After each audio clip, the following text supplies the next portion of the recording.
Here's my summary in 60 seconds. There's 4 acids that you need to know. Hydrochloric acid makes chlorides. Sulfuric acid makes sulfates. Nitric acid makes nitrates. Ethanoic acid makes ethanoates.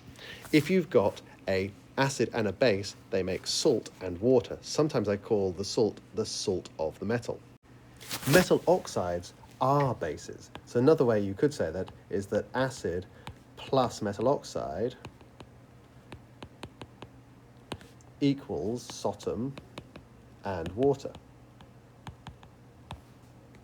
An example of this could be hydrochloric acid plus sodium oxide goes to make sodium chloride and water. The simple equation for this is HCl plus Na2O goes to make NaCl plus H2O.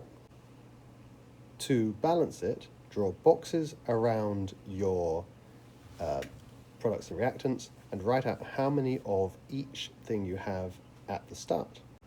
Add numbers to the front of the boxes so that you can multiply everything inside the box by that number until your atom itinerary balances. And it really does start difficult and end up much easier.